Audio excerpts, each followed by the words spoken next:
Hello, everyone, and welcome to episode 9 of the Rewatch podcast presented by the Terrible Video Gamers Club. I'm your host for the day, Tyler Schatz, the first man that buried the daggers in the horn on top of the mountain. Joining me tonight are Stephen Howard, a bannerman of Robb Stark who died in the first battle. you were the force that was sent off to die. I was. You know what? Someone's got to do it. And that's got to be me. Nick Castillo. Or you give a man his own name. Gary Delaney. Theon Greyjoy's second in command, who supports burning orphan children. Into the dark age. Maybe he has a name. He's just a badass. You heard it here first, folks. The Terrible Video Games Club does not support burning children.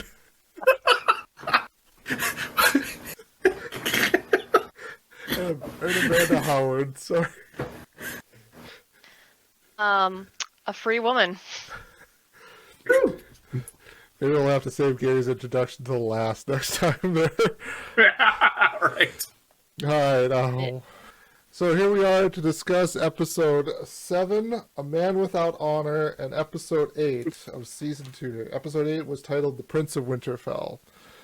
So I'm going to throw out my first question here, that just hit me as I was watching the show and watching episode 7 there, and then thinking about the name of the episode. It's titled again, A Man Without Honor.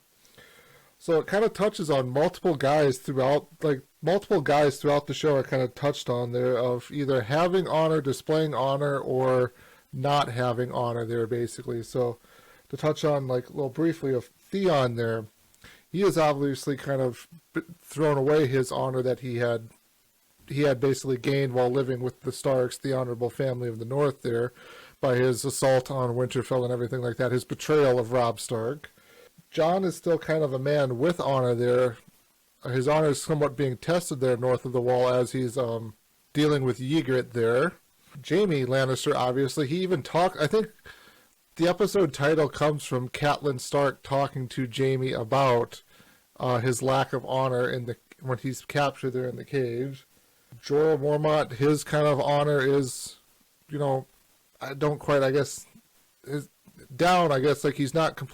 hasn't been completely truthful with Dany about what's going on, but he's trying to some way rebuild it without still telling her. And then we have Robb Stark, who kind of throws his honor there out the window there, basically, in the next episode.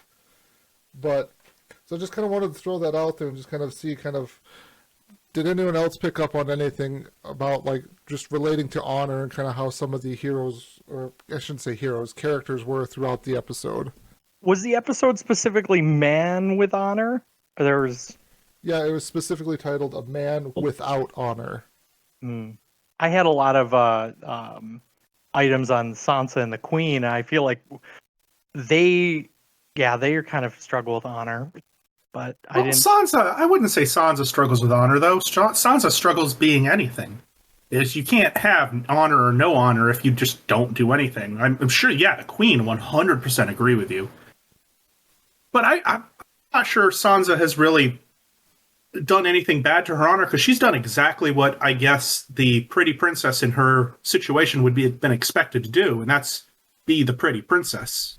Honor her husband.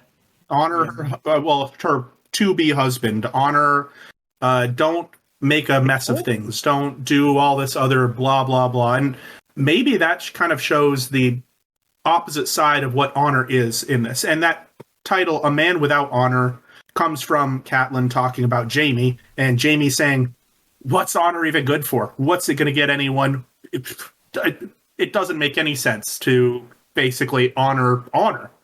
And we look at Sansa in the situation she's in. Honor's not helping her.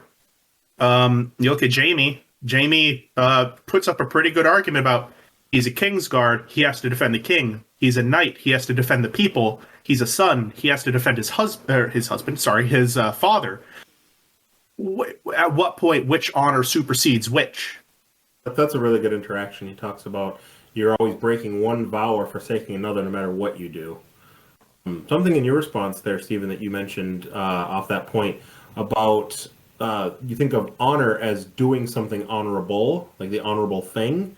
I don't think people are just born with honor. But when you talk about like the queen or Sansa, it's the expectation that they have upon them is to do a certain set of things. So it's really interesting, I think, talking about honor, that this episode really highlighted a lot of things, both in the past, like the Kingslayer, and things that are currently happening where people are trying to decide what they think gets them honor. Like in the case of Theon, he thinks he's taken Winterfell. He's very honorable now. But, we look at it and judge that that's totally not honorable, to Gary's chagrin that he's burning kids as much as that enjoys Gary. So it's interesting to see the differentiation there between what people do thinking it's good or what people do knowing it's poor, because they don't care on the other end of the spectrum, like Jaime versus Theon. I completely agree with that. I think that point about Theon especially is a great point because we talk about it is a man without honor, and throughout the episode, he is shown to be making decisions that just make you cringe. Absolute cringe, except for Gary, who is just giggling and his fingers are going crazy. He's like, yeah! No, for everyone else, we're just, oh my god, what is he doing? And his sister gets there next episode. But, I mean, yeah, he really, honest to God, believes he is just in the right. His honor is up and up. Stonks are going through the roof. He is just... I don't know. Yeah. The only other, I guess, honorable scene I saw was between Tyrion and the Queen when they're talking about Joffrey and, like, what is the Queen's actual name?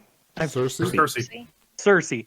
Because Cersei honors her son, wants the best for him, and Tyrion still loves, like, his sister's kids and respects them, and, like, but I think they both in that scene, it's late in the episode, are struggling with where's the line between, loving your children, loving your family, and being like, I don't even know where the line is.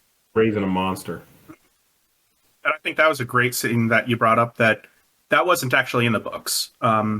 It's a lot more confrontational between those two in the books.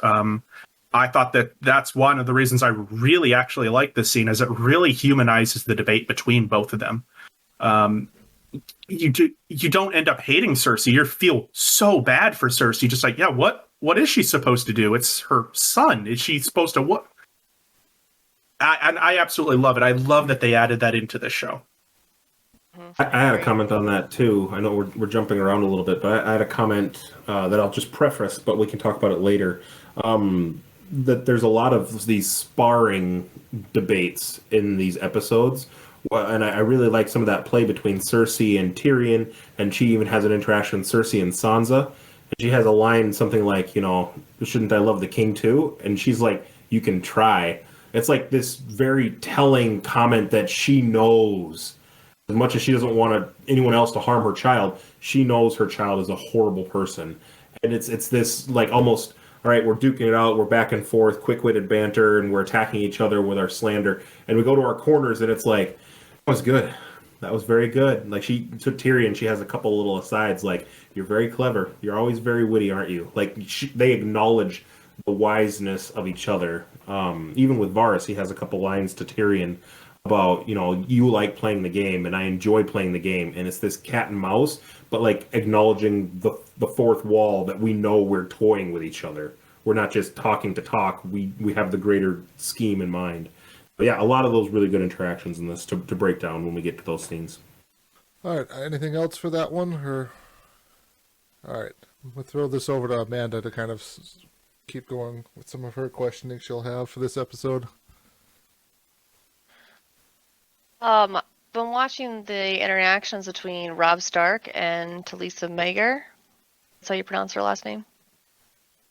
I always found that one fascinating because they totally changed the characters for that from the book.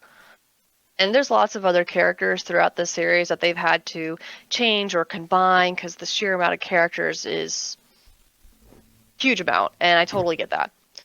This one always confused me though. I wondered why they changed her. What do you guys think about her? I agree with you 100%. There's no reason to change her. There are so many of these characters that I understand why they were combined, and I understand why they were simplified.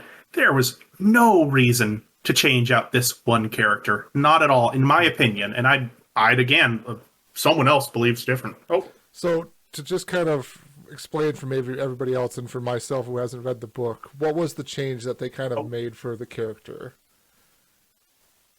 In the book, the girl that Robb Stark meets is that she is the daughter of one of the Lannister bannermen. She's quiet and sweet and nice, and you really don't know much about her. And it ends up not being a long interaction. Instead, Robb meets her, things go a little far, and he does what he thinks is the honorable thing, marries her. This person in the show is a different character altogether. She's here, she's got an opinion, she's got a voice, she's from she's from another country, so she's foreign to them. She is healing people, which is definitely not something that they're used to, just a woman going around and demanding things. A very different character from the one in the books. I like both, but I do find it interesting how they changed that. I always wondered why. Interesting. That is interesting. It's interesting. So she was a Lannister bannerman's daughter. So yeah, that would seem like maybe they thought that was too exploitative, that she might come off.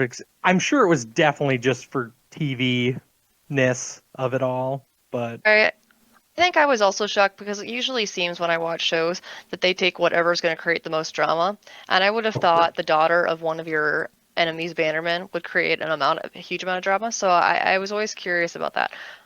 In the show, she seems very, at first, kind of neutral. How this portrayal of this character, is that she's just like, I'm here to help people, on your side or help the other side, it doesn't matter. If coming from the understanding that originally it was like a nobleman's daughter, was she antagonistic to the Starks at first, or had anything against Robb, or just like, oh, he's an attractive young man? Believe it was basically that one. I know he went to her father's castle. I don't remember what it was for. Maybe to accept their surrender for something. Oh, interesting. And it was kind of a night thing. He came back and was like, "Hey, this happened." okay. So I have a different theory that I'm gonna have to skate around because it's future shit. There's a big motherfucking event, and I think it's in this season. Big motherfucking event. Crazy motherfucker. Is that something about eloquent? The happenstance of that event that this character kind of gets a little nicer backstory, so the inevitable like oh shit moment has a little more like punch you in the gut. You're talking about Actually, the color, the episode with the color that comes up. Yes, that's because 3. I feel like there's a specific scene. Yep. Yeah. Yep. I think if you have some attachment to the character, if it's not like because I feel like if it was a Lannister bannerman, it would have been a real like crossed over process. But I think because you sort of empathize and have some connection to the character, maybe point. that's you're building. So you're making a character that people. They give us character development for her then. Yeah. But you could still build her a character without changing everything she was, because the idea of her being one of the Lannister bannermen is the reason why, and I believe it is in this episode or maybe the next episode. I don't remember exactly which one. But one of the things that the bannermen say is Robb is off cavorting with that one woman in a different place, and the reason why they're so angry about that is because she's supposed to be a Lannister. Like, this is huge. This is big freaking deal. And it's I found it a lot less compelling when it's just some person from across the seas oh yeah, apparently he's with some foreigner from across the seas, and that's sure. I guess that's a little upsetting, but it's not as bad as just sleeping literally with the enemy. Sure. I can see both sides of that argument. I think Gary brings up a good point. That the way that she's written in the show makes her more compelling. She's got, well, like Amanda said, she's got opinions. She's much more headstrong. She's not quite timid in the presence of the king in the north. She's engaging with him, willing to walk side by side with him through the woods a couple times when they're just out, out riding or whatever it is. And so it seems like she's going places. She's got, there's an interesting development or relationship happening here. And we do probably feel more for that character. So I could see why they would want to change it. But also, yeah, I totally get the understanding that there's more juiciness in the surrounding people's perspective of if he's cavorting with someone who's known to be a Lannister. Is it possible to, and I mean, this is kind of like a hot button issue to kind of talk about there. Like, is it possible she was kind of created to provide like more of a strong female character at this point in time in the series? Because I can't remember quite as well in the early parts of the books. There wasn't it a lot of just the male perspective of Robb Stark, Tywin, Tyrion, all of that from their perspective. Go ahead. Sorry. Go ahead. No, you never get Robb's perspective, but you do get a lot of like Catelyn's perspective. Okay. So in like the show of just adding another strong kind of female in this kind of presence there, somebody kind of maybe like an opposite to Catelyn somewhat there. But I guess I don't know, like I said, it's just kind of a weird topic to broach because it could be like, is the showrunners trying to add like another female character who needs to kind of be this strong, empowered woman there, whereas in the books I don't remember her being quite necessarily a strong, outspoken person in the books that well. So I don't know if it's just kind of like the artistic thing of they're like, we got to make another strong female character because we don't really quite have that many at this point in time in the show. Brienne is on an upswing in her story. But she's just been like recently introduced and you're actually getting to know her a little bit more. So yeah, she's definitely going on the upswing there, but like I said, it's still very early with Brienne. Daenerys too. Right. My challenge to Daenerys, though, I'm sorry, I'm not trying to like poke holes in everybody's. No, it's good. There. It's like with Daenerys, though, we're still kind of Daenerys. I think is still trying to find her footing or her kind of like her larger role there. She's still, her ultimate goal is she wants to make it across the narrow sea to Westeros there. How does she do that? She's still confused by everything of what she needs to do to get to that goal. She's being told she needs to marry Zaro. What's his name, Gary? You were so good at that. Owen Daxus. There you go. She needs to marry him to kind of get his power, or she needs to go out on her own. Jorah's telling her, oh, hey, we have ships that could just take you across, and there will be people who will rise up and be behind you. It's like, so she's kind of being pulled in all of these different things. I still don't think Dany is completely fully there. She's definitely like on the upswing as a character towards being her strong, empowered self there, but I think that's still a little ways out for her, in my opinion. I think, I don't know who said it, but somebody had made a comment about talking about this relationship that we're on right now with Robb and what's her name, Amanda? In the show, her name is Talisa. Talisa, that's it. With this relationship, I forget who commented on it, but the relationship between the two, and my brain jumped several seasons ahead, and I don't want to spoil the context of this quote. Later on in the show, they make a reference to love is the death of duty. And I don't want to give credit to say that the showrunners had enough foresight that this was something they're playing or hinting at for what was coming later. But knowing what's to come, and I don't want to give too much away there, I think that really highlights a lot of this interaction here. Because the issue where Catelyn does some stuff that we're going to get into here, kind of behind Robb's back, or that his camp has some growing discord going on. I think a lot of that happens when he's in these moments with Talisa, and his eye is kind of off the main prize of why he's marching south.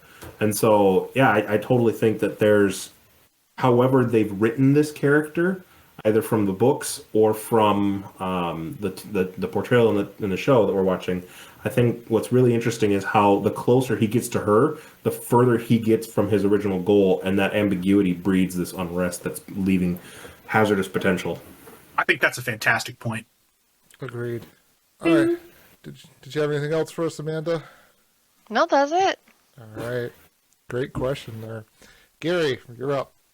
I had a couple of interesting questions, and one is I had probably skipped the credits, the opening credits, for a couple episodes just because I was trying to hammer in episodes. But I watched the credits when I watched it last night, and I guess just maybe an artistic critique. Did the credits get nicer between season 1 and season 2?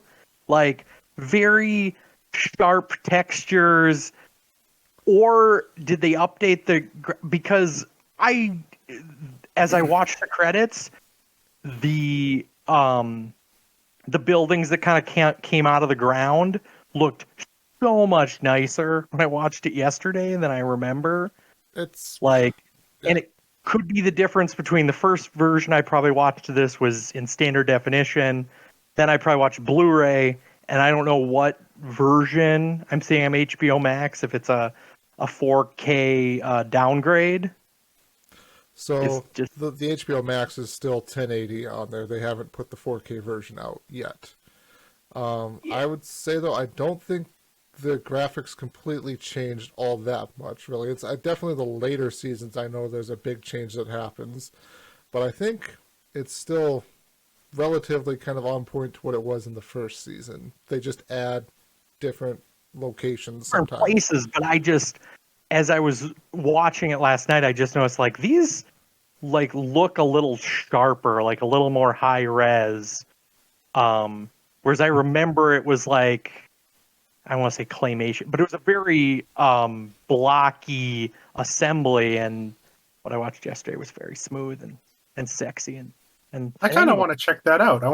I think I might after this just go pull up the first episode animation and go and see this one. Check that out, because I would even thought of look for that. Yeah, it was just like, and obviously I'm watching it on a 1080 TV and I'm streaming it, but it looked very, very pretty. And I didn't know if I'm just an idiot and didn't notice. Those are not mutually exclusive. It happens. Also, I noticed that the Clegane was in this episode. Yes. Things you notice on a rewatch. I always, like, the Mountain becomes a complete background character. Like, on the first viewing. Like, he is just a character that I don't think that they gave enough screen time to in the early season. He's, I think, just like miscast. He just does not seem like he's that much of an imposing character. Like, I think I couldn't tell if this was another actor that had played it, or if it was still the same actor from season 2, who again was a different actor from season 1. But like, he's not like an imposing character that the Mountain becomes later on in the show there, which is why he's kind of a background character. Yeah, he gets left in charge of Harrenhal, like when I forget the Lannister's name. Tywin. Tywin goes off to fight a war somewhere. I don't know if it was ever fully explained. But he's just left behind, and it didn't really explain. He was just another faceless, like, Lannister soldier, and it was a very quick scene where it explained it. And I don't even know if how they credited him. I think it was just Clegane, or I don't think they called him the Mountain. I think he's just like Clegane. But anyway, sorry, you were saying. I liked how he did look almost sort of normal, just super tall in that scene, which is something that I actually really liked, because especially coming from maybe later seasons or reading the book, you have this image of literally a mad dog sort of person in your head. And then to see him be kind of humanized is something I actually really enjoyed for the juxtaposition between the two. But I agree. He is supposed to be much more aggressive, much more imposing. And so I like how he looks kind of normal. I wish he was much more aggressive. I would downvote that idea because I feel like he's described by his brother. Maybe no, he's not described by his brother as a handsome man. I think that was Willem. Willem's a handsome man. But I just always would either envision the Mountain as a very handsome and well put together man, like a lordly man, but also an intimidating motherfucker. Like someone of a equal stature to Tywin in his own right. Tywin is intimidating as shit anytime he's on screen. Well cast actor. Mm-hmm.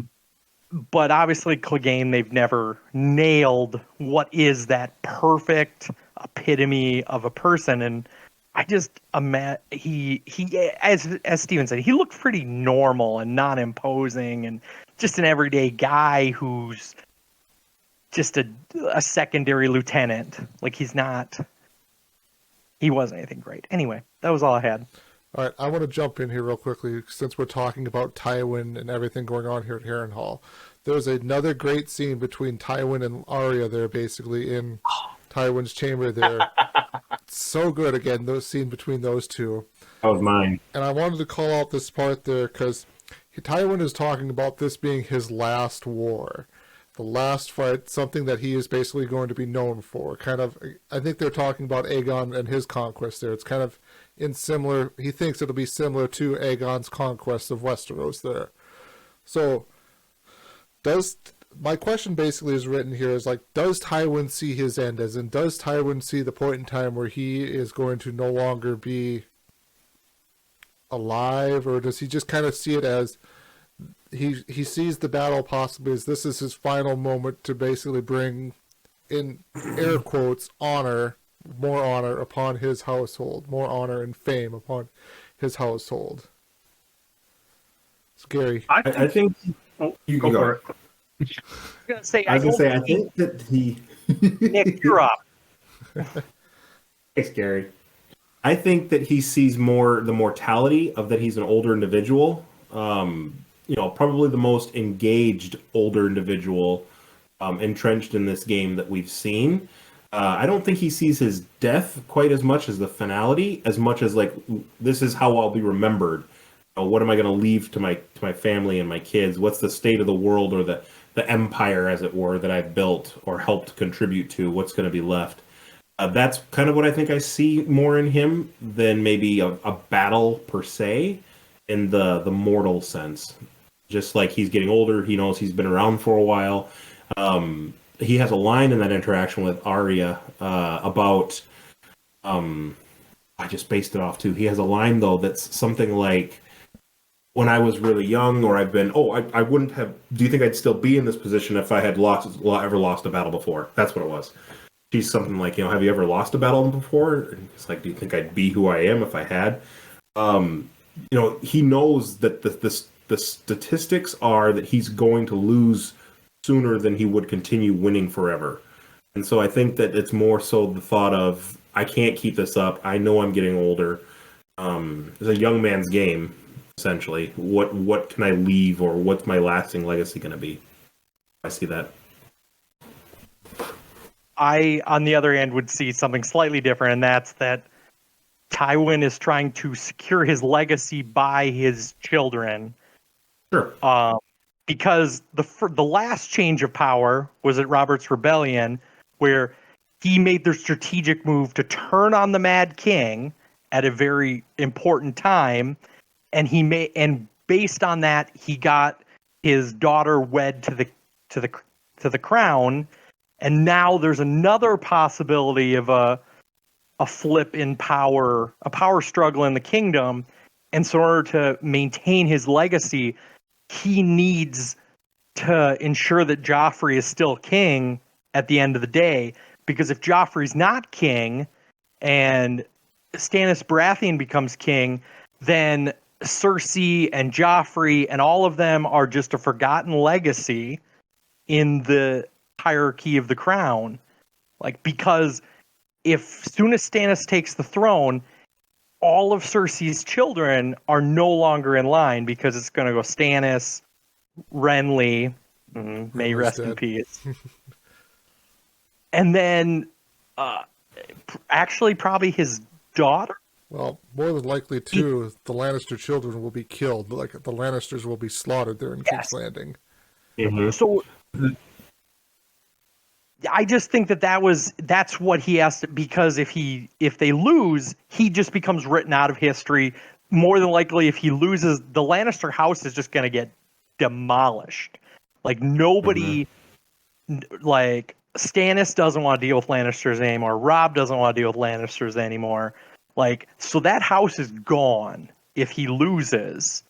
Whereas on the other hand, if he wins, he doesn't really maybe gain. He just gains, his house gains a secondary place in the kingdom right behind the Baratheon name at this point. So anyway, you were saying. And so I see it still a little differently than both of you do. I see kind of a combination of both of Tyler's points. In terms of, I think that he looks at this warfare and this war as a generational conflict. And by that, I mean the last generational conflict was the rising of to destroy the Targaryens. And it basically made an entire class of older warriors.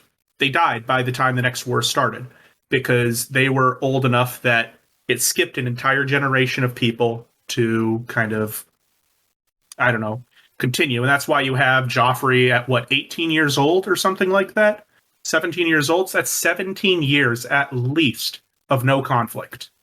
Tywin, I think, looks at that and goes, all right, one way or another, this is a generational conflict. If we win, there will be, maybe it takes a couple more years to win, but there will be peace. Maybe for 20 years, maybe for a little bit less, but it will age him out. And he won't be able to, either he won't be able to fight, or, I mean, he's old as is. He might just die of old age in that in-between interregnum. Yeah. I don't know. Do you feel like Jamie won't survive if Joffrey loses either? Jamie, like, nobody. And then what's left of the, I've already forgotten their name again. Jamie's too handy to keep around. Spoiler. Gosh, why can't I think of the name of his house? Lannister? Lannister. Sorry, my brain. If you hear Tywin talk about other Lannisters, like, he does not speak very highly of his cousins, brothers, siblings, anyone else. And earlier episodes, if you weren't a Lannister, you'd be dead by now. Or if you're a Lannister, but because he does not, he sees himself as the pinnacle of his house, and does not see any. So even if he dies, Jamie dies, Cersei dies, he doesn't feel like anyone else is going to be able to fill his shoes. So I think it's just, if it's not him, it's gone. But anyway, that's all I got. I see a lot of these interactions like a big chessboard. I mean, there's all these pieces in play, but yeah, if you take out that king or you put the other person in checkmate where you get Tywin taken out, everybody else will turn and the game is done essentially. They're definitely the pinnacle person who's leading that charge. Tywin, Tyrion, and Varys and Cersei kind of juxtapose a little bit about, who's leading this army, what's our strategy. Stannis is going to be here soon, and they're like, well, Joffrey will lead us, and they kind of like laugh because they're like, he's not a leader, that he's the king certainly, but even in chess, the king can only move one tiny little spot. Truly, Tywin is leading that charge, protecting the throne. But yeah, it's definitely that if that person goes down, everybody else will definitely turn on them. Even in the last episode too, a thought I had in the previous episode where walking through the streets, the crowd turns on Joffrey. If you don't have the love of the people, there's several references in this episode where Bronn is talking with Tyrion about, have you ever been in a castle that's being sieged? the first thing that happens is the thieves will steal all the food, and food becomes richer than gold, and the crowds will eat each other. And there's so many little references like that about how you have to have the crowd and be pleasing to everybody. Not just like I want to put myself in the right position to succeed. I think kind of trying to tie my long-winded response all the way back to what Tyler's question is I think the legacy he wants to leave is what we're talking about, a realm in peace with itself. I don't think anybody wants to leave with just the thought here of, we won, yay, my enemies are destroyed, maybe except for Cersei or Joffrey. Yeah. I think that the majority of people want to end with, yay, we won, but there's peace in the realm. I can lay down my arms and not worry about what's going on, or that my children will be attacked. All right. Any other comments on that here? Good to move on. Okay, Nick, over to you. I was going to talk about the Arya and Tywin exchange. That's such a great scene. Those two are, I think, even as young as Maisie Williams, right? Is her name? Maisie is. She is a phenomenal actor in those scenes because she's so young, but she plays that brazen, brash, kind of outspoken child very, very well.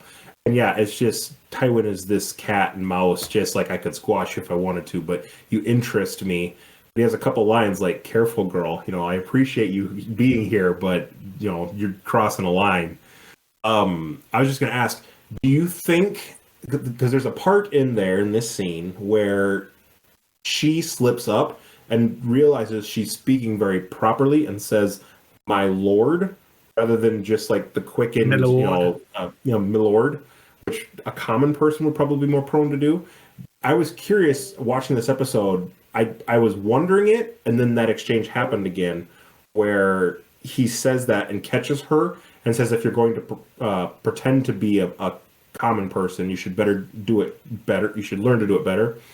And I was wondering, do you think that he catches on to that sooner than that instance? Like, there's a couple times she'll say something or she'll mention something, and I think even in a previous episode, she lied and he caught her in it that's not the right crest for the area where you say you're supposed to be. Do you think that that's something he's aware of before he mentions it to her, or how aware do we think he is in that scene? I think that's a good question, honestly. I've wondered if he caught it earlier too, because obviously, I guess somebody when you're going to be around them every single day, it's a hard thing to do, and none of us would have thought Arya was the one who would get caught out for proper speaking out of all the Stark's children. Right. And yet she still knows a lot. And doesn't she? Is it this episode or the next episode? Doesn't she have also another conversation with him about the dragons too? She kind of gives away some of her education. Yep. Same conversation, I think. It's really good. I think she gives away a lot of hints that don't really line up with her backstory. And Tywin's a quick guy. He'll pick up on those, and that's what happens. Absolutely. I was watching the whole scene thinking to myself, I think he has a line somewhere in there too about it, but it's like you don't get to be my age, doing what we do unless you've got some wit or you're a good tactician. So yeah, interesting nonetheless. I thought that was really good banter back and forth between the two of them. And then the other thing that I had was an interaction with, I think it was the one with Cersei, and just these familial relationships between Cersei and Tyrion, where they're kind of bantering back and forth, and I'm trying to remember, are there two interactions between them in this episode? Because there's one where it ends where Cersei reveals she thinks she has the upper hand, and Tyrion is relieved. That's a later one, or is that the same one where they're talking back and forth? We lost a little bit of your question there, Nick. Oh, shoot. I was just talking about. Go ahead.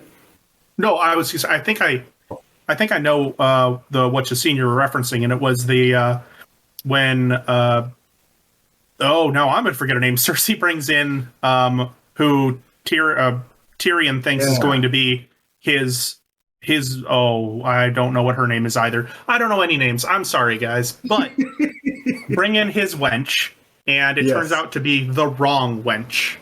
Exactly. The next episode. Shay. That's next. Is her. Okay. Shay is Tyrion's significant other, and I think Ross is the name of the girl that is brought in who works for Littlefinger. And yeah, it's this interesting. Like you can see the smugness on Cersei's face that she thinks she has the upper hand, but there's all these levels that we as an audience are privy to. And I was just curious what your take was in that situation. Do we think that Tyrion acted correctly, or do we think he gave too much away in pretending that everything was, I'm going to hurt you for doing this to the person I love? That seemed to me, I don't know, maybe knowing how the future events turn out, to me it seemed very disingenuous. And again, tying into the smarts of the Lannister family, to me, I think like that was almost more telling than if he had just like walked out of the room. The fact that he tried to like cover it up and really gusto that you do have the person I really care about. To me, it seemed almost disingenuous in that instance. What was your take on that reveal? I That agree. was in the next episode. What's that, Gary? It was in the next episode. That's from episode 8. Oh shoot! Okay, that's why I couldn't remember. Talk about it now. You just spoiled something for the audience. Yeah. In episode 7 to 8. I got my two interactions mixed up. Like I said, I thought that was a separate one, and there's one before that where Cersei and Tyrion are talking, and it's just that Joffrey. The episode in this the conversation in this episode. It's the one about they're talking about Joffrey. That's right. Thank you, Gary. So I'll amend my conversation really quick. Yeah, like we touched on it earlier about how they're discussing Joffrey and how he's actually kind of cruel. But they're discussing too, like he is also the king. He should be doing what the king should be doing. And I think Cersei has a line something like, "I've tried to control him, but I can't." That's just a twisted relationship dynamic to be in. I don't know. What do you think you do in that situation? There have been so many. I don't know what you would do, because this is kind of a political science dilemma that one of the famous political scientists, Francis Fukuyama, talks about in his Decline of Civilization books, in basically just saying that nepotism kills everything, because if you have a son and the son is not worthy of the position that you yourself have, you will still do everything in your power, because you're a parent, to make your son or daughter, make their life better, get them to a position of higher standing. And I think Cersei's doing exactly what's in human nature. I don't think she can do anything else. It would take one hell of a human being, a bad parent and a great human being, to just write off their child because the child is a horrible person. Sure. That's interesting. I could see that. I think that every parent wants their child to succeed, or at least be set up for success. But yeah, I mean, you wouldn't want to withhold it from them simply on the basis that they're unworthy. Yeah, what do you do? Interesting. That's really all I had. I kind of messed up my conversation there, jumping ahead as an episode. All right. We can start the next episode with that. Whatever. Steven. I guess. Really thought Steven was just going to say, yeah, what? He hesitated there and just said, I was thinking of what I wanted my question to be. And I think my question is a little more overarching, but also inspired by the conversation between Tywin and Arya. And this is going to go in a different way than the positive way we think about it. One of the things that he says to Arya is, aren't girls your age supposed to be concerned with flowers in your hair and dancing and all that sort of stuff? And Arya responds, what is it? Those girls are idiots or something? Most of the girls my age are idiots. And this is what I mean when I say this conversation is not going to go the way you think it is. I think this show plays into a little bit of a sexist trope there in terms of when they try to empower the female characters, they turn around and make it a "you're not like other women" sort of trope. And I think they do that. Status quo, yeah. Yeah. Well, and it's with every single strong or good, I guess I say good, female character that you have in this show so far. They kind of play into that trope of they're not like other women, therefore they're worth rooting for. And that's something that I don't know. I see a lot of that in contemporary media, in different things. You're trying to empower women by making one woman seem more respectful than other women, and by doing that, by saying she's not like other women, Arya's not like other girls, therefore she's better than other women, you are putting down all regular women who, I mean, just going about living just a regular life, doing their regular thing. I guess, what are your guys' thoughts on that? I was asking if that's just the show or if that's a deeper rooted in the book. I think that's mostly the show, I'll be honest. I don't think it's super rooted in the book. I think the book goes more medieval in their terms of not treating women with respect at all. But and that's historically quote unquote accurate. But I think it's the show really trying to play to the modern audience that pulls that kind of trope. I could see that. Do specifically give her that quote of saying most girls are idiots, and like the show does a good job of having a complete variety of characters, including strong women, weak women, smiling perfect women, women who can fight on a ship with all sorts of weapons. Arya in the show, they do give her that specific line, and yeah, no, I would agree, because that is one that, I mean, I was guilty of that when I was younger. I was like, oh, if someone said you're not like other girls, then I'd be like, oh, awesome. Oh, yeah, they definitely give that to Arya, because our other girls, do they all suck? Like, what the heck? Just different priorities. But yeah, I guess that's interesting. I knew that this show has some sexist tendencies. The term exposition that only happens when characters are having sex. Oh, okay. I didn't know where that was. I think it's a term that I heard somewhere. But basically, it's exposition that only happens when characters are having sex. In season 1, it's Daenerys' brother. Names are hard. Fuck. Viserion talks about all the dragon heads, and he talks about what the throne room used to look like in King's Landing, but he only says that when there's a naked girl around, because if otherwise it would just be him talking to somebody about all narrating us. Yeah, that's interesting. I never even thought of that. You've never heard of this? No, I haven't. Exposition where there's always nude people around. I'm gonna start looking for it now.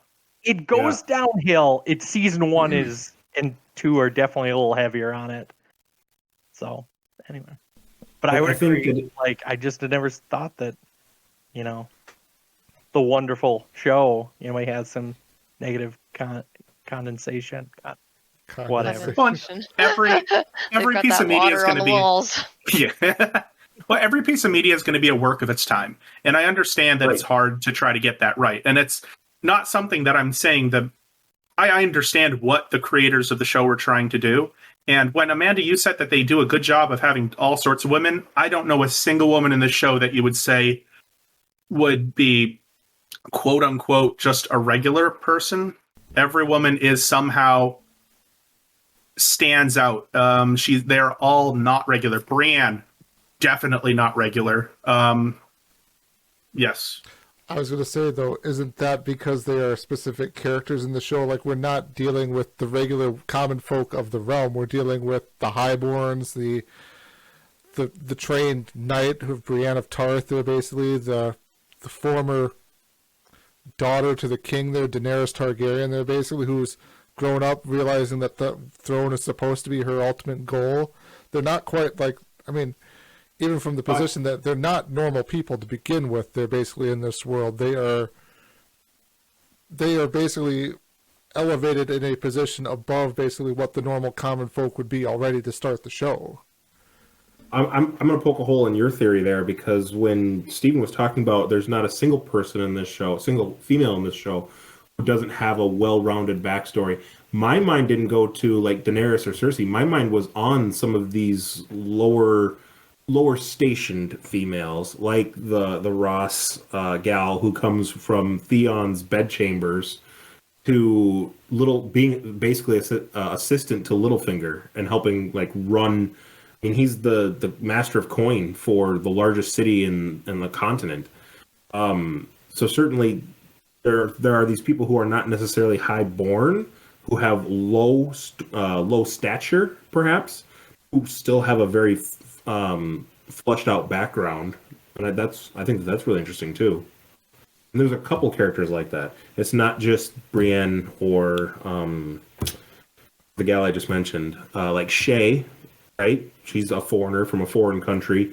We don't really know much about her. She clearly doesn't have a lot of wealth.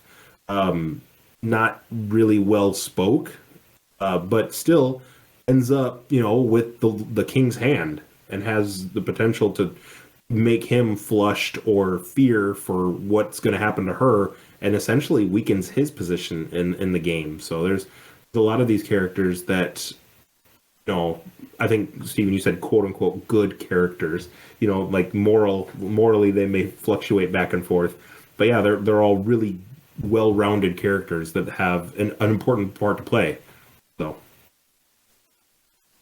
I would disagree with that on the conversation. What? Every person he mentioned becomes a main threaded character in some way or another throughout the process. For example, people who aren't die. Yeah. Like the handmaid, the two Stark girls handmaiden in season 1, like pretty low level person, dead. All of the Daenerys's handmaidens, dead. Yeah. Like, unless they have something to contribute to the story, they're either not seen, not heard, or they're dead. And I think sorry. No, you're fine. I was going to comment really quick. He mentioned Daenerys' handmaidens. There's that scene in a couple episodes ago too, where like the Khalasar gals, I don't know their actual title in the show, but the one is like, oh, we should do what Zaros Andraxis wants us to do and dress really pretty, or dress in this really nice dress, what he's given us as a gift, we should reciprocate. Whereas the other one is like, no, she's a Khaleesi. She should wear what she wants to wear and be her own person. Like, even though these characters, yes, eventually die, they help define who Daenerys wants to be in this show. And so in each way, yeah, even though these characters are very, very, minor characters in the grand scheme of this show, even in that episode, perhaps, they still help define the major characters, and everybody has interaction. But it's kind of drifting away, though, from Steven's question there of these individual people are not. They're going back to my point, like these individual people that we see, the main characters, Dany, Cersei, all them. They're not like everybody else. The Khalasar handmaiden there, the one who was a Dothraki, more than likely, she's probably. If I were to kind of interpret a little bit of how those characters are, because again, they're shown for such limited amount before they're killed off, as Gary mentions there. She's maybe more of a regular woman in the why am I drawing a blank? Khalasar, you got it. The Khalasar there. She's maybe more of a regular person kind of within that culture. The other gal kind of was brought in as a woman of the night, basically, there to kind of be with Viserys there. So, I mean, we're not able to really kind of fully realize who she is kind of really as a person beyond she was once a former prostitute and is now handmaiden to Daenerys there. But then kind of just going back to then Steven's question there, like none of these main characters are really like well-rounded, I think was the word you threw out there too, Nick. They're not really well-rounded. They all have their own flaws and problems with them. But again, going back to my point of like, these aren't like women in the normal sense of this world here, really, because Catelyn Stark was born to a lord of River Run, married to the warden of the north there, basically, and she's kind of got her own voice, which maybe the northern people, the northern women, are kind of able to voice their opinion a little bit more than a lot of the other the women in the realm. Cersei was of House Lannister there, but she thinks of herself more of an equal to a man than equal to women there, basically. She thinks she's above all women and equal in intellect to some of the men, which is not saying that women are inferior to men in the intelligence there. But and then Brienne of Tarth, ladies aren't supposed to be knights in this world here, but Brienne was trained basically as a knight within the realm there. And so I guess the point more that I'm trying to make is, and I 100% agree with you, Tyler, if you're a main character in a story, you're going to be exceptional in some way. No one wants to read about a plain, boring character. I 100% agree. The problem that I have is when those exceptional characters start, and especially for women, basically say, if you're not exceptional, you're pointless. If you are a regular woman, like how they say, you're dumb. And I'm not like regular girls. Regular girls are stupid. And that's the problem that I have. I don't have a problem with Arya being exceptional. I don't have a problem with Brienne being exceptional or any of these characters being exceptional. It makes sense. But sorry, but I do have a problem when the show starts putting out the point that if you are not an exceptional woman, you're pointless and you don't matter. Yeah. So, yeah. Yeah, I can see the point then you're making there, basically how Arya states, because I'm this exceptional person, everybody else who is not me is inferior to me, right? Yeah, and it's kind of I think the show does that with a couple different women, stating, I think Cersei at one point states that other women are stupid, and I think that they insinuate that being a normal woman is bad, somehow wrong, or somehow not worthy of some being better. And that's the problem that I really have. I don't have a problem with them being exceptional. It makes it such a better story that they are exceptional.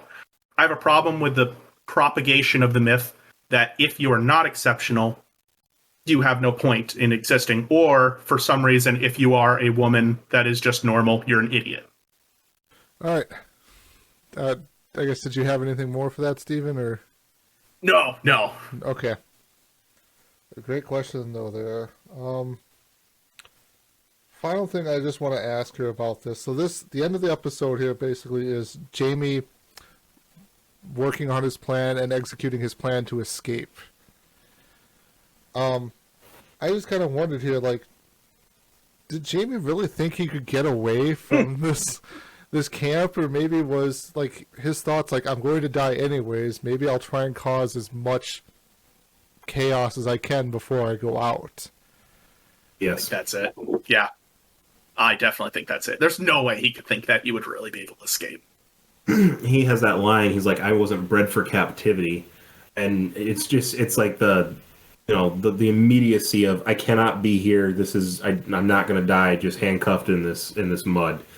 And so I don't have a plan of how or where I'm going to, that's just, I got to get out of here. So the second he finds a way to get out of here, that's all he's thinking of. I think He had to shoot a shot. Yeah, he's been exceptional too long. He doesn't know how to just sit there and wait. Yeah. And I don't know that I get it. blame him. I mean, Yeah. if I'm being held captive, you consider it your duty to escape. I can't see him not. On the other hand, I do think his chances of getting very far were pretty slim. Mm-hmm. But I kind of get it. I would Same question age. if maybe that's kind of given him some intelligence, because he's not been a strategic guy, but you get that out of Tywin and Tyrion. I remembered some fucking names.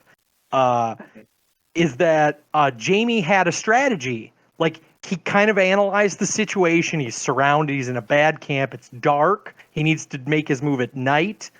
And he's like, this wasn't possible until I had somebody else here. And so he uses his cousin as a distraction that the guard comes in and checks on him, because the guard is a godly man who's like, well, like Rob's going to fuck me if like the prisoners we have are dead. Worse, if Jaime Lannister dies and I was on watch, like this will bring great dishonor to my family. Sure. And so he goes in and checks on him, but it's just, I think it's a good representation that Jaime does have a head on his shoulders. All right. And then also, too, one final thing to point out this episode, we get our first "You know nothing, Jon Snow" quote. Oh, yeah, it's true. So she's so It's good stuff. All right. Moving on to episode 8 here. So I'm going to quickly jump back here. A man without honor. What, Gary? I had a couple other notes for episode 7. I can try to buzz them off real quick. First of all, just at the end of the episode, quick item. The end of the episode ends with the burned children. And I just imagine if you were watching that week to week, because in later seasons, obviously, I was watching it week to week. Can you imagine watching that week to week? Like, it just ends with, like, burnt children. You're just like, oh. And it's not revealed until a later point, the full happenstance of that. But, yeah, it's just crazy. The other points I had were about the conversations with Sansa and Cersei, about how, like, Sansa in that scene just looks like just destroyed. And I was just going to ask, like, is that some PTSD from, like, all the crazy crap that's happened? Or if it's a fear of what's to come, because she knows that now that she's fertile, like, she's going to have to deal with Joffrey on a very interpersonal relationship. Or if it's just fear of offending the queen. Like, Sansa just looks like just her day is ruined. She doesn't even know how to... What'd you say, Nick? I said going through the motions. Yes. She said she's just like dead-eyed. Yes, I will do whatever I can. I love my king. You know, but she's not even realizing she's talking, in my opinion. She's just surviving. The other point I had was in the conversation with Sansa and Cersei, you get some shadows of Cersei's relationship with King Robert. And I made a note to ask, like, I think this is the first time you hear Cersei talk publicly to another person about maybe her true relationship with Robert. Like, because on the outside looking in, they had this perfect relationship. They were the king and queen. They were happy. But based on being the viewer, you know that, like, the king was kind of a drunk and a philanderer. But just, I think it's the first time you hear her talk to someone other than her brother or Robert himself about, like, the issues in their marriage. So I thought that was interesting that you get, you know, and now that Robert is gone, she can just air her grievances in public that he wasn't a great guy. Anyway, that was all I had for the episode. Any other thoughts as we can roll on? I'm good.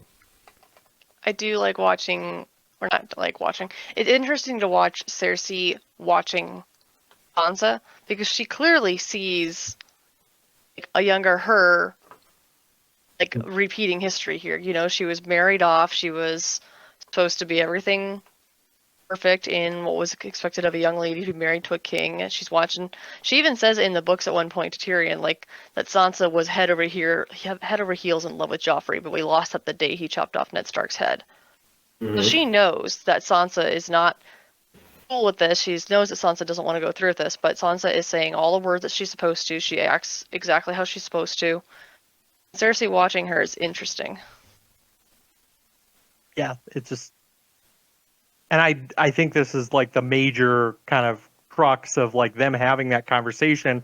And in previous times when Cersei asked Sansa these questions, there was Masera, her daughter. Her daughter was in the room.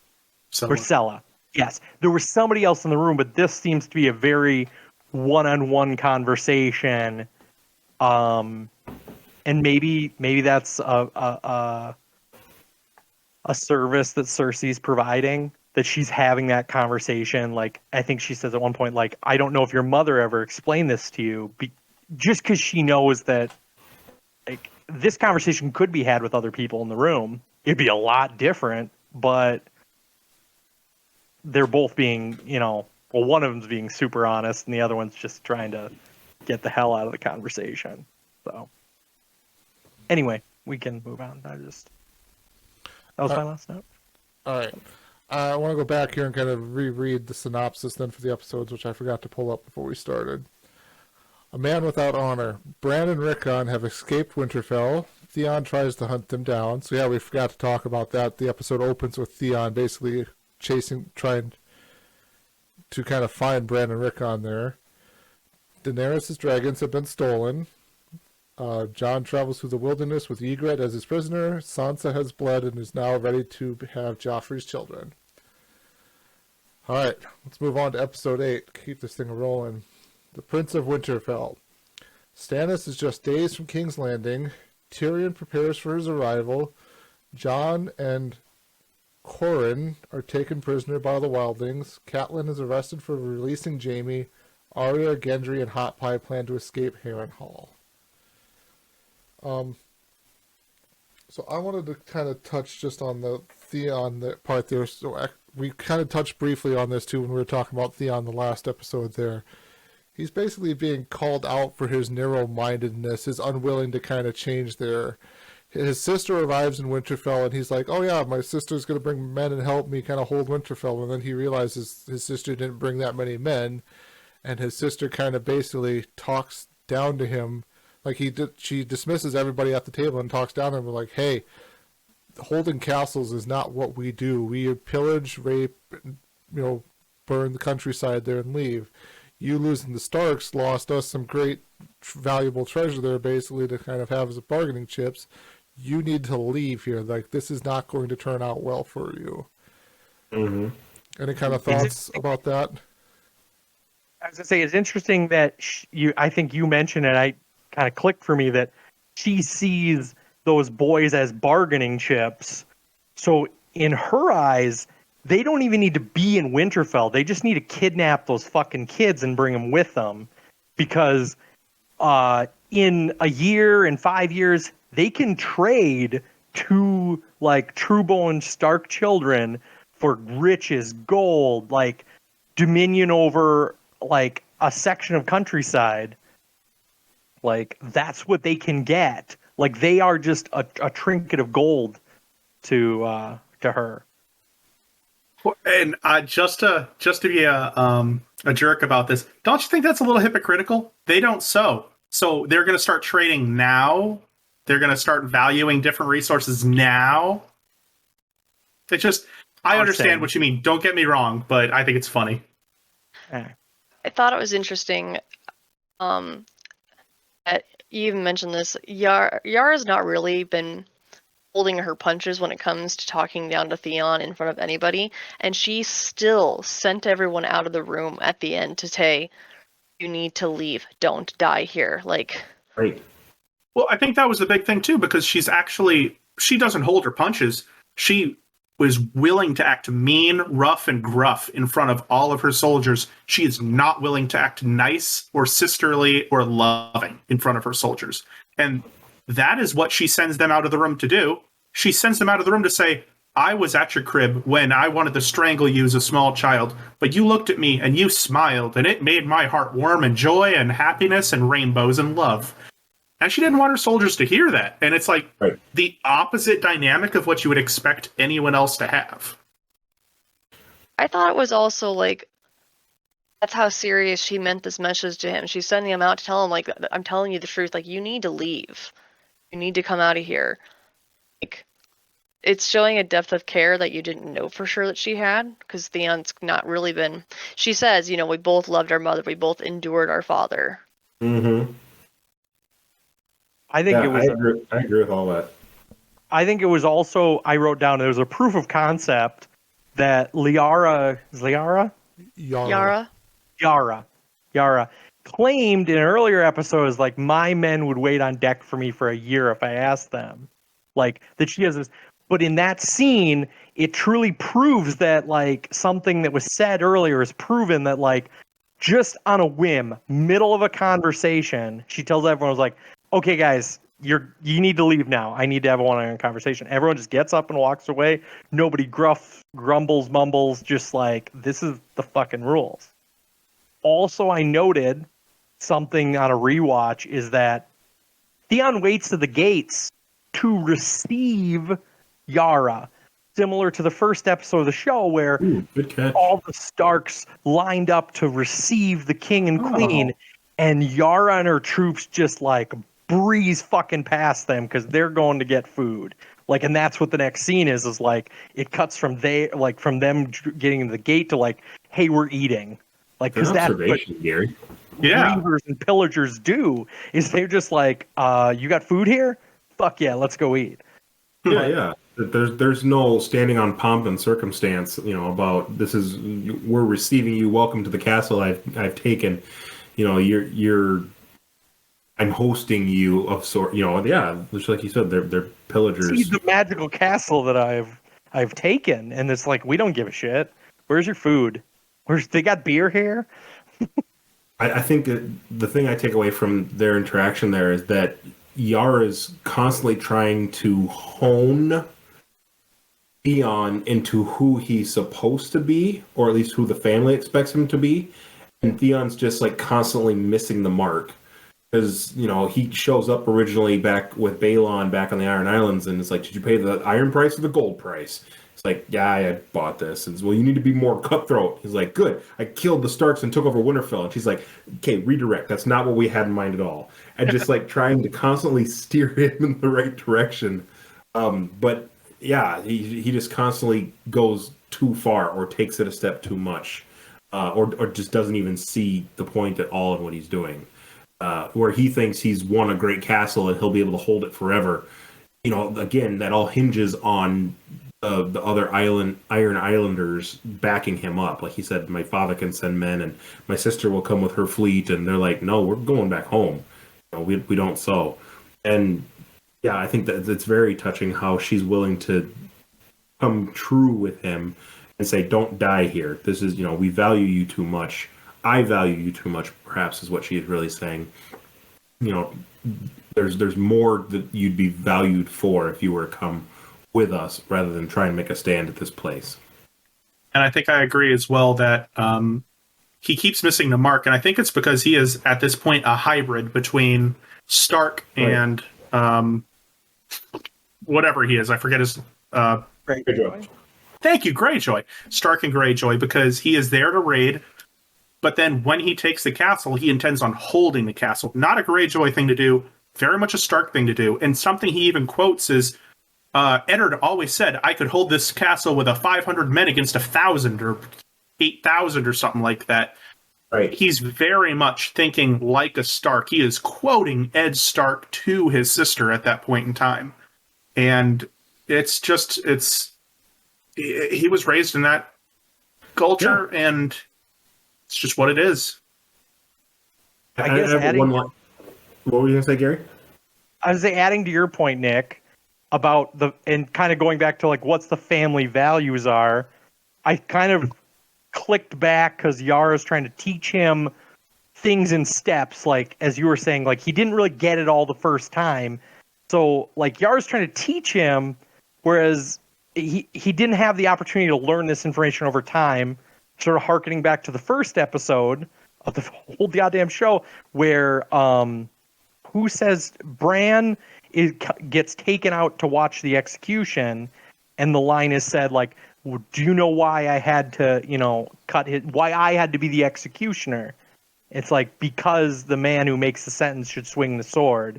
Like that's the sort of family value life lesson that Ned was trying to pass along, but Theon didn't ever have those like day-to-day inspirational moments. So Yara's just trying to give him just trying to redirect him to, make him grow into what the family's value. Anyway, you were saying, Nick, sorry. No, you're fine. I was just going to say, one last little comment I had on this interaction was, I glassed over it or I didn't remember it from a first watch, but when Yara had that comment about she snuck over to little Theon's crib when he was younger, it struck me that she's the older sibling. And I don't know, I just completely didn't catch that at first. Even when he shows up back at the Iron Islands and he meets her, she has some line like, "Welcome home, brother," and he's like, "You were this young, squatty little baby when I first left," or something, like he's describing Yara. And in my mind, like, to me, he was talking like she was younger than he was. And so just in this interaction, that changes the dynamic, because all of this stuff we're talking about how she's looking out for him, she's trying to instruct him. That's what older siblings tend to do. They're more world savvy about what's going on. Whereas the younger sibling maybe is trying to do something like what the family intends, but just might not be getting it because they're maybe the baby of the family. And so that totally changed the dynamic there. And I was sort of taken aback by my own maybe perception that I thought that it was a different dynamic than what it was. Not huge changing or revealed something really in depth, but I saw it in a different light, that their relationship is more that she is looking out for him, not because she's the Ironborn and he's clearly the Stark, wannabe child, but that this is her baby brother and she cares about him. So interesting. That's all I got. All right. I'll throw this over to Steven to start us off with questioning for this episode. So my question on this episode really revolves around Stannis. And what is Stannis' end game here? So I know Stannis is trying to take the Iron Throne and capture King's Landing with a massive attack force from the sea. Everyone's worried about it, blah, blah, blah. But I'm just wondering, what does that actually win him? If he takes King's Landing, if he sacks the city, if he burns down the keep or captures the keep, whatever, there's still a Lannister army in the field. There are still Tywin's not there, so you still have the legit head of the Lannister family out of the city. You still have Robb Stark doing whatever Robb Stark is doing. I don't entirely understand what his strategic game plan is here. He's going to take the city, lose tons of forces doing it, maybe not destroy the defenses of the city in the process, because that's what you're going to have to do. And then victory? Question mark? What are your guys' thoughts? I think he's trying to live up to his brother. Because his brother, the oldest brother, Robert Baratheon, was the great warrior. Could swing his mighty hammer and just destroy people. And so he has to try to win his own battle, because I'm sure that's part of his legacy, is that he can't just be the guy who got the throne because his brother was king. It's that he needed to make his own victory. He needed to reclaim the throne from the, what do they call it in the usurper. You, Nick. He needs to reclaim the throne from the usurper. So that's what he needs. I don't know. That's how I take it, is that he just needs to win his victory. And he assumes that once he wins, the people will rally behind him. Who knows? Yeah, I would just kind of echo that last sentiment there. Is he thinks, he's the rightful king. By right, the kingdom and throne is his. So when he takes the throne, the people will rise up and stand behind him as, yes, Stannis is our one true leader. I agree. I was going to say entitlement, same thing. And beyond that, That kind of goes to... sorry. Beyond that, he probably hasn't thought too much about it. It's just the throne is mine. That is my goal. The throne is mine. That's it. One more reason to hate Stannis. Can't think past step one. All right. Got anything else, Steven? No, I'm good. Okay. Nick? Oh, man. I actually didn't write down too much about this one. I was just kind of watching the episode.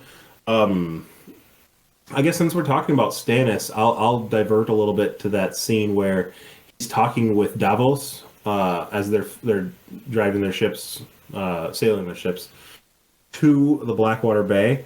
And it's interesting. He gives a little bit of background about how when Robert's Rebellion was happening, they had won, and he's like, well, I was holding Storm's End, which is the house seat of the Baratheons. It's a little bit south in the Stormlands from the King's Landing area.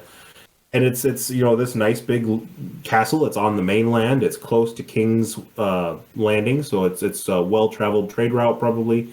And it's the area where Stannis, as we've defined, a well-trained, battle-hardened warrior, was able to hold off.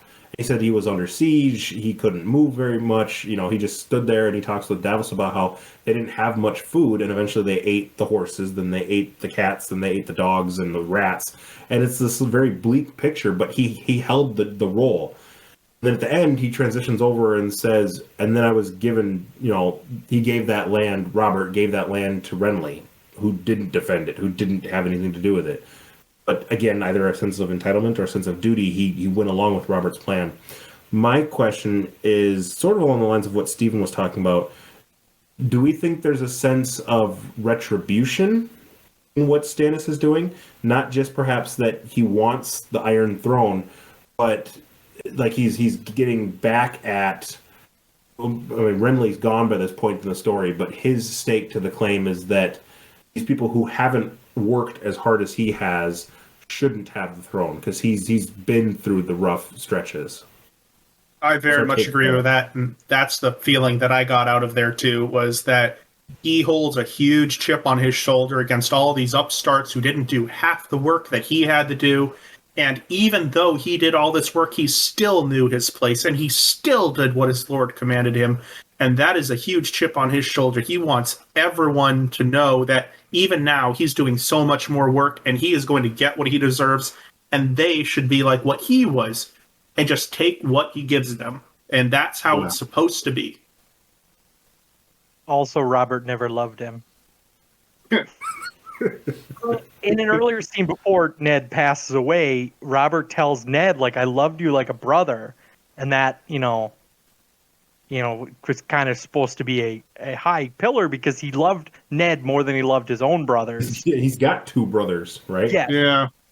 And Ned lost two brothers, burning to death, or a brother and a father. Yep. Yes.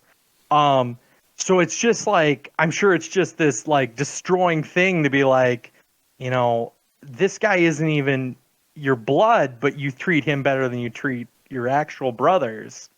Like, I think that there's some line in that exchange too with Davos where he talks about how Robb and Ned were the heroes gallivanting from war to war in the north and through the Riverlands.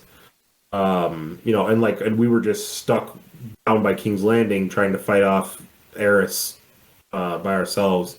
Absolutely. I think there's a chip on the shoulder. That was really the only question I could think of right now.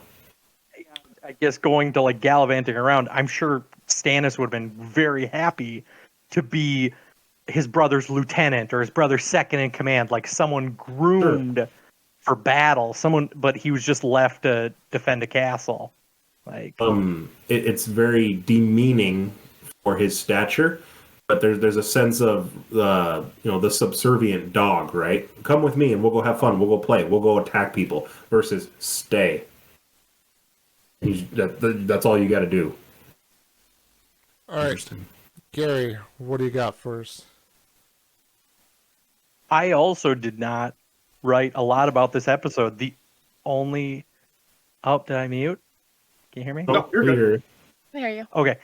The only other note I wrote was about the Queen finding Tyrion's wrong girlfriend, which Nick started on. So that was the only other note I had about other than Theon story. So okay. I don't know if we just want to let Nick finish his point that I was kind of right. a dick and interrupted.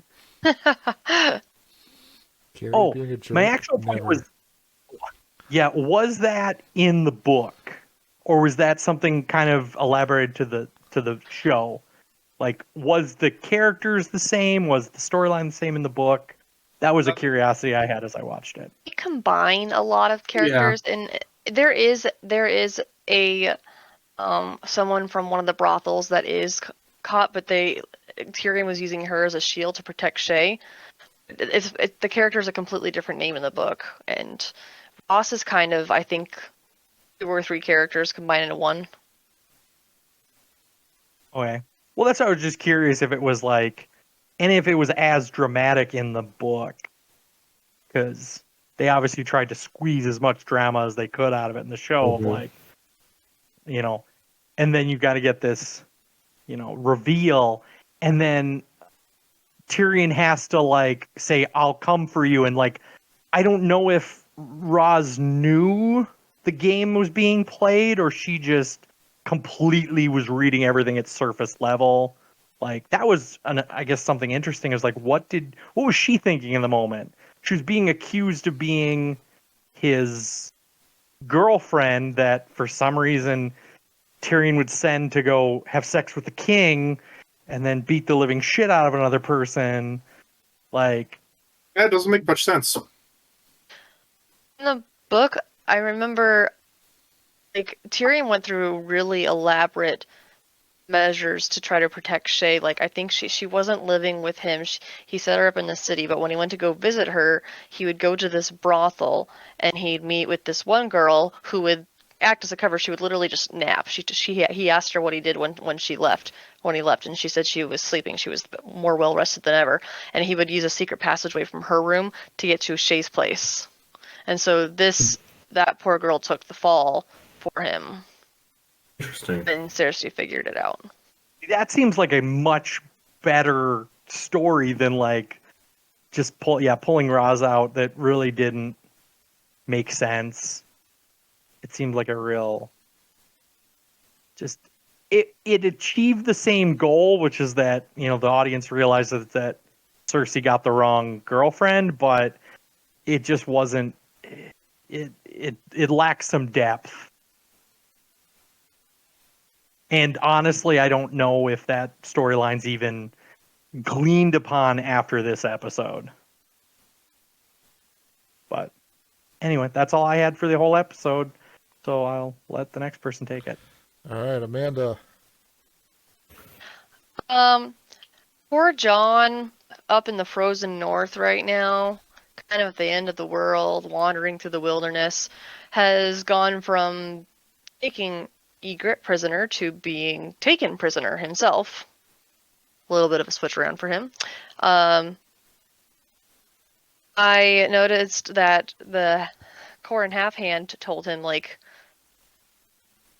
yeah, we're not gonna survive. You might survive if you do what has to be done, and then starts like baiting John into that. He says like, "Oh, if you wanted to betray us just because you wanted that girl, you know, how does it feel? I'm not surprised. That's what happens from a bastard." Like, and John is shocked. I don't know if he really understands what's going on.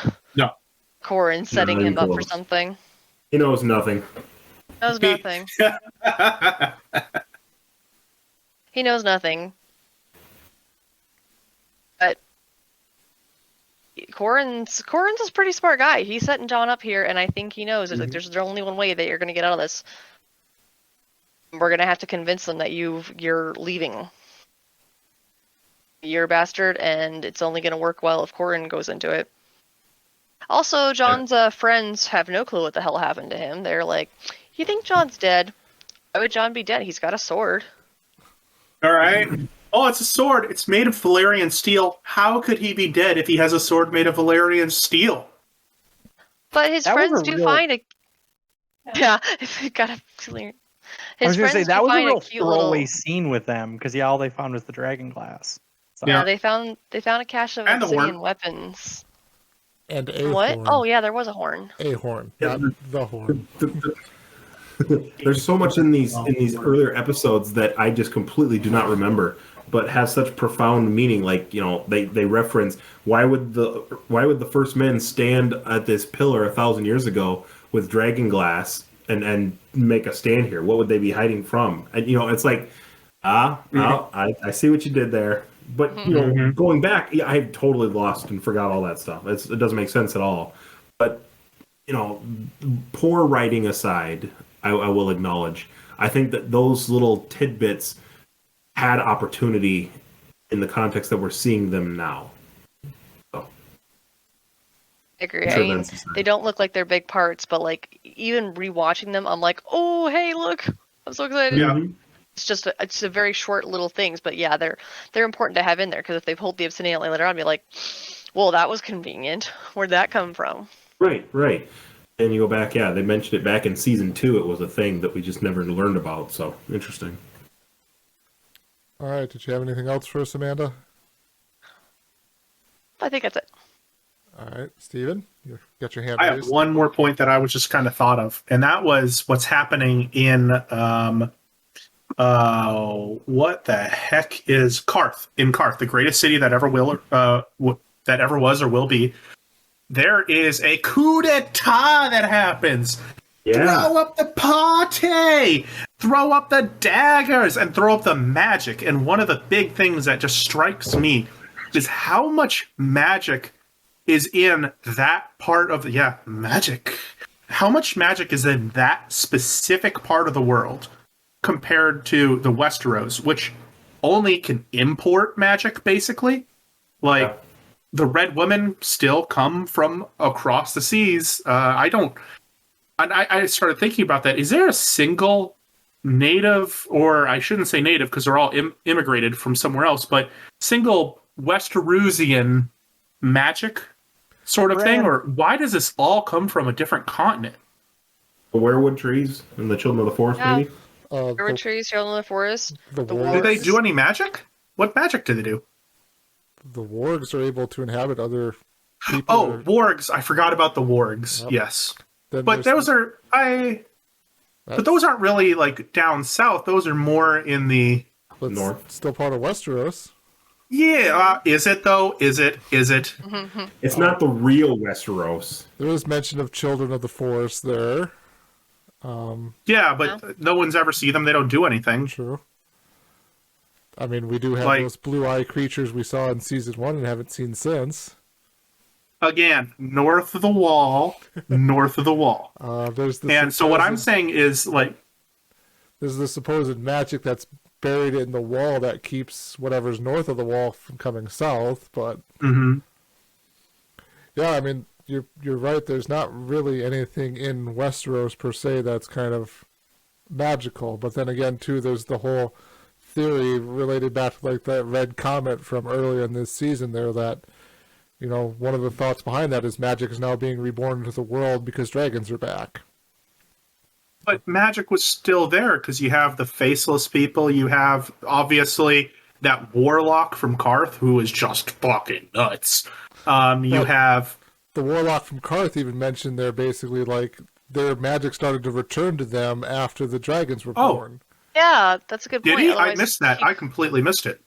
Because he could have done his little "let me slaughter everyone" thing any time before. That's if he had that power. Really? It's interesting. And the faceless men haven't been fully explained, neither have the wargs. Yeah, so nobody knows what they are. We're not spoiling anything. But he doesn't have nobody's explained the physics of it to us.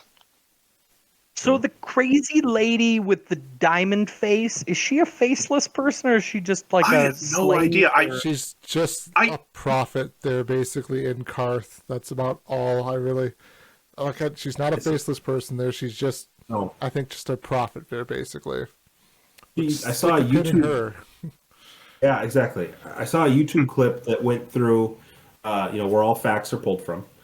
And I saw the snippet that talked about all these storylines that started out in the earlier seasons for the show and never came to fruition. But I think, and again, I haven't read the books to confirm any of this, but there's a better backstory for who that person is and what she is. But it's not, she's her own third party individual or sect of people that she represents, because she has that conversation with Jorah in this episode where she's like, will you betray her again? and I know what you're looking for. Like she's got knowledge that the average person doesn't. And so there's something more mystical to her, to touch on Steven's note there. But yeah, she's not really fleshed out much in this episode that we've seen her, or previous episode that we've seen her. So she's certainly above average, extraordinary person, but we don't know really who she is. I think this is the last time you see her, unless I thought she only showed up at the dinner party. I didn't even recognize the scene from the episode 8 where she gets a couple more speaking lines. She's just doing like a back tattoo in her off time. Definitely. When Nick was, Go ahead. oh sorry, when Nick was saying that, actually, yeah, no, I remember them talking in the book now about there's some third sect of magical people on the continent where, and I can't remember what they are for the life of me. Amanda, if you remember them, please help me, or Tyler, if you remember, please help. But I need more information than that. there was a, it doesn't matter. But basically, there's, like I get back to, there's a lot of magical people on the continent, a lot of them. And even if it just started to come back when the Red Comet came back, basically nothing came back to the Westeros. I think the Westeros had probably driven out all of that stuff. I would say Could be. That even, definitely could be.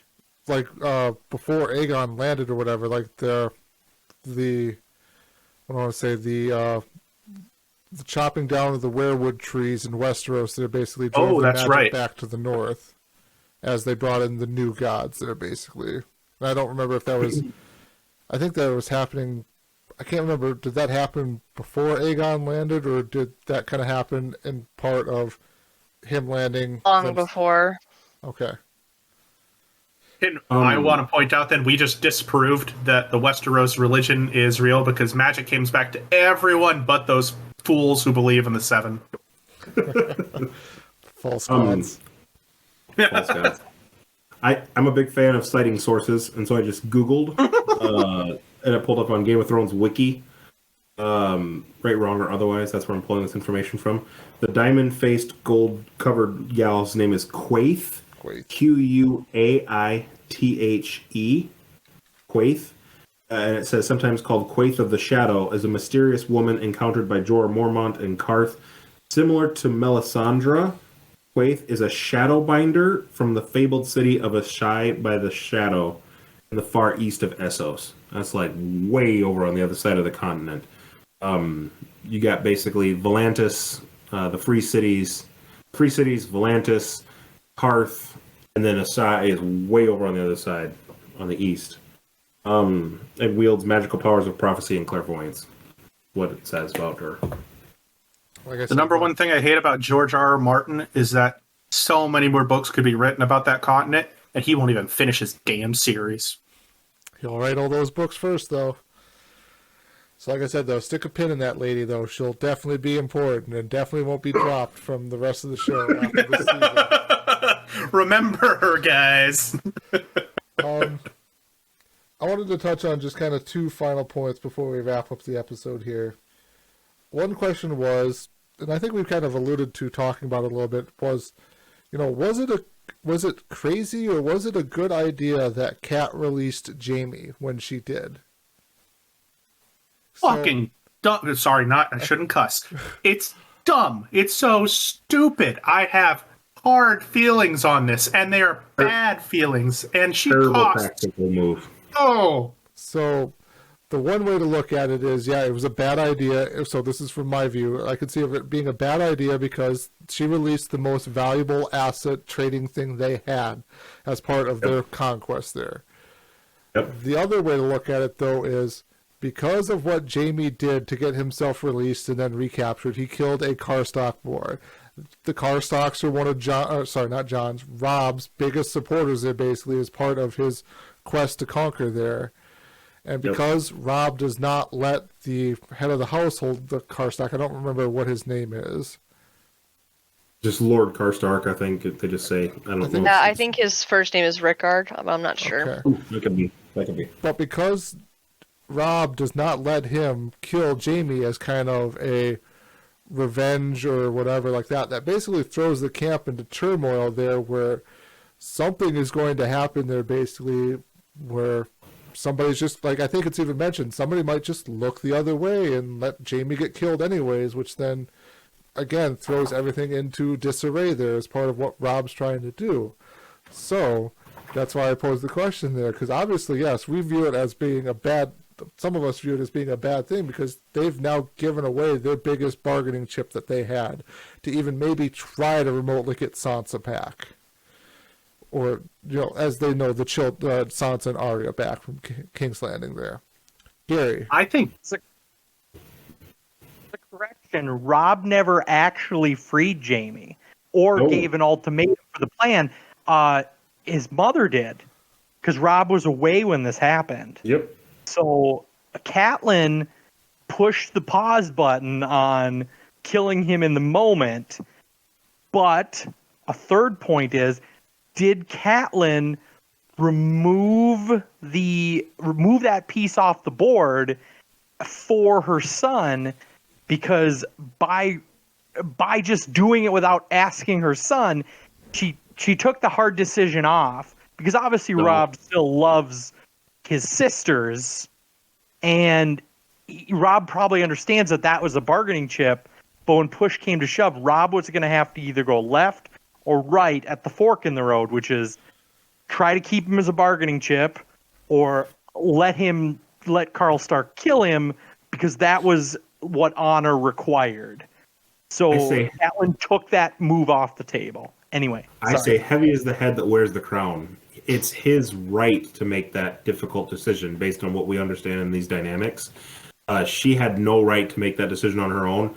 I started shaking my head saying no when you were like, did she do this for him? No, she did this for herself. She has this line in that exchange with Rob saying, 2 of my children are held captive up in Winterfell. 2 of my children are south. She's like, I can't lose any more children. She's totally thinking about, I'm the parental maternal figure. I want my kids back, so I'm going to do whatever it means necessary to do it. She's not thinking about what the Karstarks are going to do, what repercussions Rob's going to have to face, how undermining it is to have his mother make that decision for him. It is totally, she's just doing it for herself. She's got Stannis Baratheon single-minded mindset in making that decision. I could entirely agree. And to go back to the point where we were saying, what happens if she either lets him go or she keeps him there and he dies, and if he dies, that's going to cause turmoil in the camp. I would say both those are wrong. Yes, exactly what Nick just said. Sending him off was an incredibly boneheaded decision and a very self-centered decision. It wasn't for the army. It wasn't for Rob. It wasn't for king and country. It was for her, and that's why she did it. On the other hand, you just threw turmoil into the entire camp, and that's what happens. Karstarks are angry about this. They are so upset. Rob is now seen to be hiding behind his mother's skirts, letting the most powerful enemy that they could possibly face just go. And it makes Rob look like a weak king. It makes him look like he's just a pawn of his mother. It makes the Karstarks the most valuable, if I remember correctly from the books, they are the most valuable allies that the Starks have. I think they have the most men devoted to the army. They make them so upset, I'm pretty sure they just up and leave eventually. And you could not make a worse tactical, strategic, whatever type of decision you want to say this is, it could not have been worse. And what does she think is going to happen when Brienne gets to the Red Keep and she thinks that Cersei is going to keep her word? No. She must think that then Jaime's going to keep his word. The guy that we just talked about in the last episode is a man without honor. So maybe she just thinks that Brienne can just storm the Red Castle by herself and take back Sansa by herself. There's no thought behind this. It's so dumb. It's so stupid. And I never forgive Catelyn for this. Never. Like, even in the thought that she's sending him off with her ward, Brienne. She's only known Brienne for what, maybe 3 weeks at this point? Yep. So, she's got the physicality, and she saw her spar once with the Tyrell, Loras, at Renly's camp, but she's not really seen her fight much. And everybody knows Jaime's like the best swordsman Westeros has. So it's narrow-minded, it's a poor tactical move, and really it's not well-founded because she doesn't really know Brienne that well. Brienne could be just playing the sellsword, saying, yeah, I'll devote myself to you wholeheartedly, my lady. And then the second she hears how rich the Lannisters are, she may just turncoat to the Lannister cause. So I was really torn by this one because horrible decision. We're all apparently in agreement on that. Stupid thing puts Rob in such a worse, terrible spot. What is he supposed to do? Like you're throwing a dynamite into the middle of this camp. I get torn is like it works out so well. Oh, but it works out well because of circumstance. I don't give her credit for that. Yeah, I don't give her credit for that. Just like result of that trip. So I'm sitting here, I'm like, no, she's an idiot. But I'm like, oh, but I'm so glad it works out well. Works out well, like in future episodes, you mean? Oh yeah, I mean, I haven't seen those or anything, so it's fine. I mean, I'm not. No, I mean, I don't know. I'm sure it's fine. I'm sure it's fine. I was asking, works out well in what sense? But yeah, in later episodes certainly. Yeah, in later episodes, just I mean, and then you see a bit more of both Brienne and Jaime, and I don't want to go too far and spoil things, but yeah, this is not due to her one bit. It was a horrible decision. The fact that stuff happens from it is nowhere near in credit to her.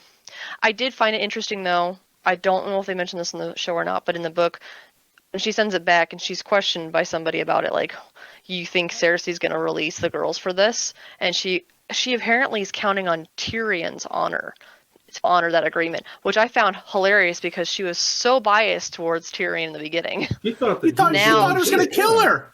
Yeah, and now she comes to respect his honor, and I'm like, now after everything you did to him. Yeah, I thought that she was all bent out of shape because she thought that the blade was his and he was the one who tried to attack Bronn. Then after those weeks of watching him, she decided he was the more honorable one. Still hates his guts, but she decided that he was more likely to honor an agreement than Cersei or Jaime. And, I mean, she's not wrong, but maybe if she'd taken the time to find things out beforehand, she wouldn't be in this situation. In that final instance, we find out that she released Jaime, with Brienne, but she asked for Brienne for her sword, and we just see her Catelyn standing over Jaime, and he's just, taunting her about her husband's fidelity, essentially, over Jon. Do you think that any of you, do you think that Jaime is asking Catelyn to hopefully kill him? Or do you think he's just messing with her just to mess with her? I think he's messing with her just to mess with her. I think maybe he's hoping she makes a mistake. Yeah. Figured he couldn't be off worse. Either he's dead and his problems are over, or she makes a mistake, or he finds a way out of this. Or she misses and Jaime takes the sword and... That's what I'm thinking. Oh, he's got a sword? Yep. Okay. I have another devil's advocate. Oh, no. And I know people love So going back to an earlier conversation about what would the average woman do in this situation, and I feel like any mother of the North would gladly give up Jaime Lannister if they thought there was an inkling of a chance that their children could get released by the Lannisters, because the Lannisters always pay their debts. The only difference is that Catelyn knows that they're all worthless scumbags, but she has to hold on to hope that this is the play. So in that way, I feel like she does what anyone as a mother would do in that situation, was do anything. Like, strategically, as a noble, as a lady, she has to always follow the king or the lord, but as a mother, she did what anyone would do. So that's I think devil's advocate. That goes back to what I said. You can be a great parent and a horrible human, or a great human and a horrible parent. You're not Anyway, that was all I had on that note. Yeah. I just was thinking about that like any mother would probably do that. Like, as we've mentioned, that there was not a lot of good woman characters, or they're not well written. So. All right, and my last point to touch on was, so as it mentions in the synopsis, Arya, Gendry, and Hot Pie are getting ready to leave Harrenhal.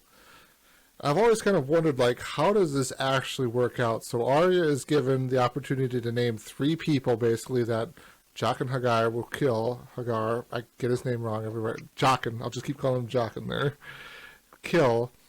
He kills 2 of them, and then on the 3rd one, Arya names Tywin, but for some reason it doesn't fully happen there, so she names Jaqen instead, and Jaqen's like, no, please don't do that. We can't do that.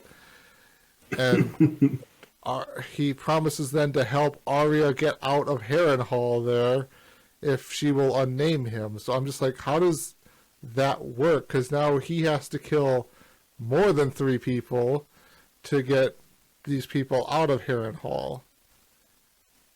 But he's a man of honor. He in the face of his god, that isn't very well explained at this point, he gave her 3 lives through the wizard magic of what you learn translates the faceless man. And so he, like, to her, it's just like a silly joke. To him, it's like, oh my gosh, like, if she says that I need to die, like, my life was already spared by the faceless god. Like, so I've already promised to my god that I will kill whoever she says. So it's like, okay, sure, just unname me. That's all you have to do. I'll do whatever the hell you want. Like, I just take it as that. Like, it was an ultimatum that she didn't even realize, and maybe she's just in the realization that he's got some weird assassin powers. It's totally like a binding contract. Like, she's just naming him to be like a pain in his side, I think. But his smile fades, and he's just like, "Doesn't name me, please. This isn't cool. You can't do." Like, it's legit. Yeah. Like, he's like, "Oh, I guess I gotta go kill myself." It's not like, "Oh, that's unfortunate. Haha, I see what you did." He's like, it's a binding contract to appease his god. His faith is that he has to go kill himself. So it's I mentioned that too. The fear in his eyes is real. All right. Yeah, I don't know if I ever really figured. I would agree. There's some weird math because the whole original contract was based on math, and yeah. Well, I'm sure he could figure out a way in the end to repay the lives that he takes. I think he's just trying to obviously protect his own life. It's a very human thing that we see from him, that he is very inhuman. So I can't hear you. Oh, I just realized a weird irony. How many people does he kill? He kills 3 guards, doesn't he? I think it's 4. But at the end, he's got like 4, I think. 1, 2. Okay, so he kills 4 guards, but his action saves 4 lives. 3. He saves himself, True, Hot Pie, Arya. Oh, himself. Gendry. Oh, I like Because that. That's clever. He runs off. If he would have stayed there, he would have stayed a soldier. He probably would have died. Like, Arya was dead. Hot Pie might have been dead. Gendry might be. So he liberates. Anyway, real, like, dark corner Wikipedia theory. No, I like that. That's a clever theory. Did he come up with that number, or did the gods of the Faceless Men come up with that theory? Dun, dun, dun. No idea. Ooh, I like that. Interesting. So. All right. 2 minor points to just kind of touch on here. I think this is the first episode we're introduced to Podrick Payne. Pod for King. That's going to be my motto from now on. By the way, everyone's going to get used to it. My motto is Pod for King. Pod for King all the way, every day. You will hear it forever from me. So Steven really likes Pod. I really like Pod, guys. How was he introduced? Like, I guess on a rewatch, like, pouring wine for Tyrion. Yeah, he's just pouring wine for Tyrion in a scene. I think he's talking to Cersei. There. Didn't even notice that. Good catch. And then we have kind of, I think it's to wrap up the episode. There's a great conversation Varys and Tyrion are having about defending the wall. They're defending the city. They're out there on the wall walking and stuff like that. So it's just another great interaction between these two characters. And then the episode ends with fantastic fucking music. It's so good. All right. Are the gods all vengeful? So that wraps it up then, I think, for us for episode 8 here, unless anyone else has any random quick thing to throw out there. So for next time, we will get to watch episode 9, Blackwater, the penultimate episode of the season, which big stuff always happens in episode 9. And then also we get to watch Valar Morghulis, episode 10. Oh, don't hit it. All right. Well, that'll do it for us at the Rewatch podcast. Thanks, everyone, for listening. Have a good one. Thanks. Mm-hmm.